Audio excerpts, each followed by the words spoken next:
Have you ever wondered why certain people, stories, or characters fascinate you deeply? Why particular themes keep appearing in your dreams? Why some of your emotional reactions seem completely disproportionate to the stimulus that provoked them? The answer might frighten you. Your dark side, that part you desperately try to hide, suppress, and deny, contains the map to your most authentic purpose. This isn't a comfortable truth. It's not something you'll find in superficial self-help books or motivational Instagram posts. It's an powerful and transformative truth that few have the courage to face. Carl Jung, in his revolutionary work, Psychology and Alchemy, wrote, "The shadow is that which a person does not want to be. It's the repository of all the characteristics, desires, impulses, and emotions that you decided, consciously or not, were unacceptable. It's everything you've hidden from yourself and others in an attempt to be loved, accepted, and considered good." Joseph Campbell, author of The Hero with 1,000 Faces, complements this concept by observing that the cave you fear to enter holds the treasure you seek. What we fear most, what we most avoid, frequently contains exactly what we need to become whole. Think about mythology, the great stories that have survived for millennia. The hero must always confront his greatest fear, descend to the underworld, face the dragon.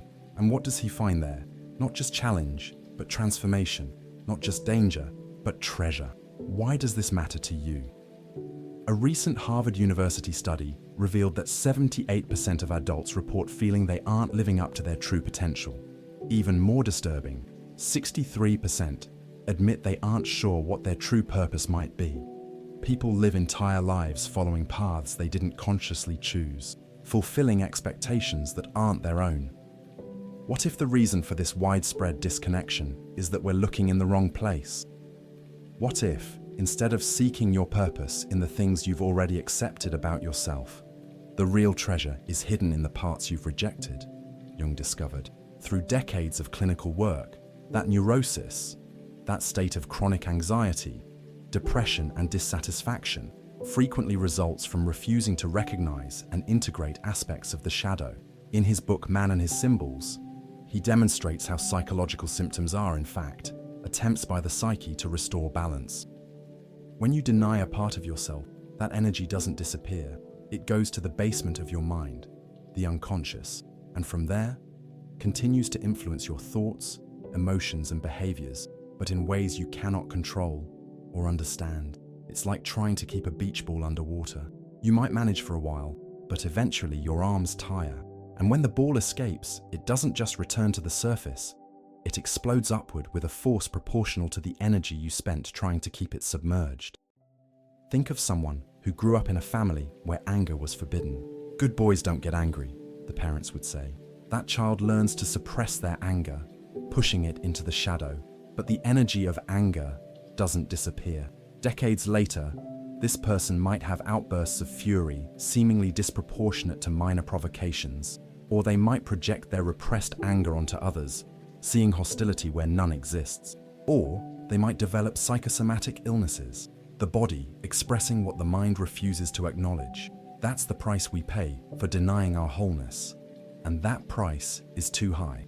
But here's the part that few understand. Your shadow doesn't contain only negative aspects. Jung observed that we also cast our most luminous talents, our most extraordinary gifts, into the shadows. Why? Because they also threaten our need to belong. An extremely creative child in a family that values only logical and practical thinking quickly learns to hide their gift. A naturally assertive young person in an environment that values only harmony and consensus learns to suppress their leadership abilities. Often, what others envy in you, what provoked jealousy or resentment, that for which you were criticized or punished, these qualities might be exactly what the world most needs from you. Campbell identified this pattern in the mythical stories of all cultures. In The Power of Myth, he writes about how the hero often discovers that what he most fears or rejects in himself becomes his greatest strength when finally embraced. Think of stories like Beauty and the Beast. The beast isn't just a monster to be feared, but a powerful being whose wild and instinctive aspects represent a vital force that, when integrated, brings liberation and fulfillment. The final transformation doesn't happen when the beast becomes completely civilized, but when beauty and ferocity recognize each other as complementary parts of a greater whole. So, how do you unravel the secret your shadow holds? First, you need to understand that this isn't work for the faint-hearted. Jung warned that confronting the shadow is a moral undertaking of unusual magnitude. It requires courage, brutal honesty, and the willingness to question everything you thought you knew about yourself. But it's also not as complicated as it might seem. Your shadow is constantly communicating with you through your dreams, your slips, your disproportionate reactions, your projections onto others, and especially through what you hate or judge severely in others. Here's a powerful exercise to begin. Identify 3 people who provoke an intense and negative emotional reaction in you. They needn't be obvious villains. They're often ordinary people whose behavior or personality deeply irritates you. Now, for each person, write down 3 characteristics you most detest in them. Be specific. She's selfish isn't enough. How does this selfishness manifest? What exactly bothers you? Here comes the difficult part. For each characteristic you've identified, ask yourself honestly, in what way, however small, do I also exhibit this behavior? When was the last time I acted like this?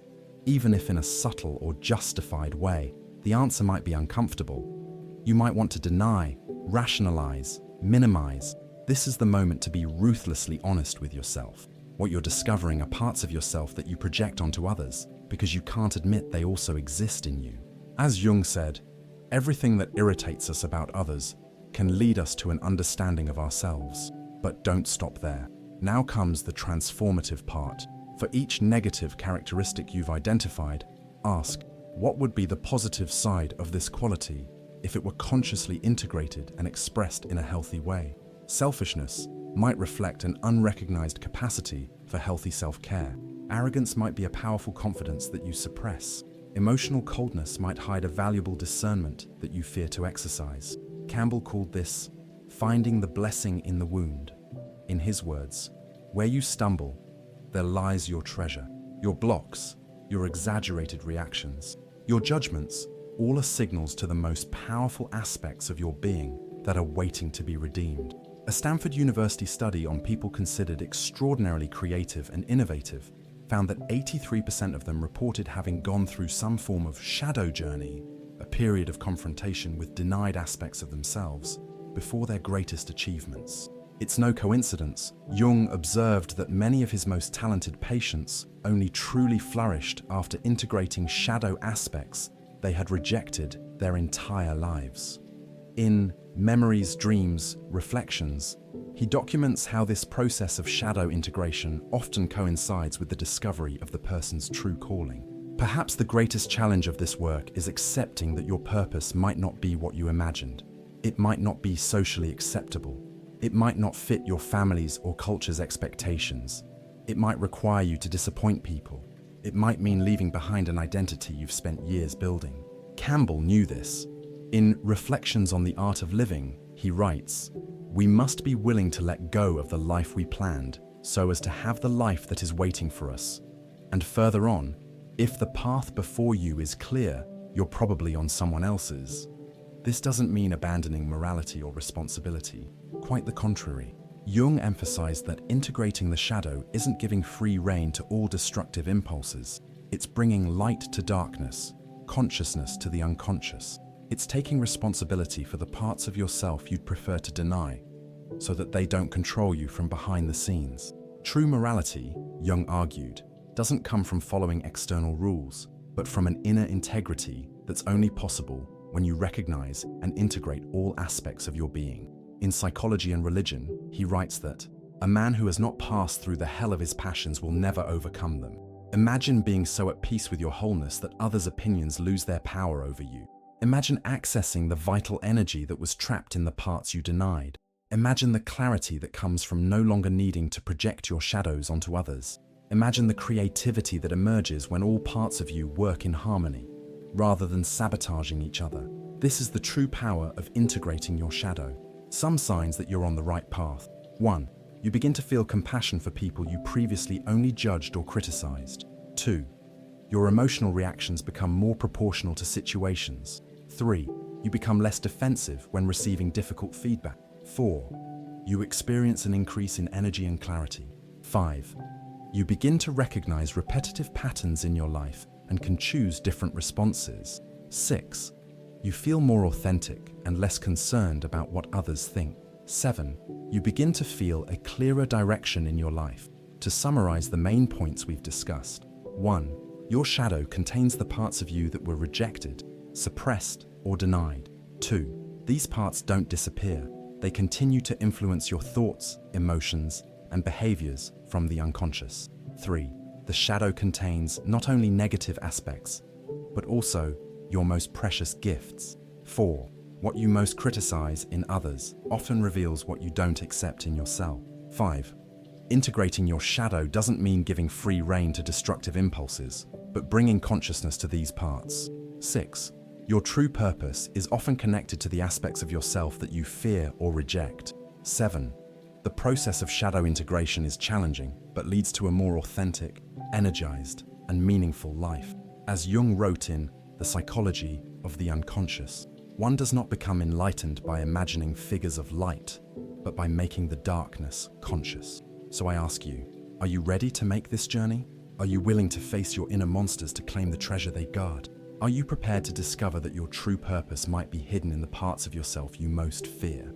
If this video awakens something in you, I'd like to invite you to leave in the comments a phrase that symbolizes what you've learned today. It might be a personal discovery, an insight, or a new perspective on your own shadow.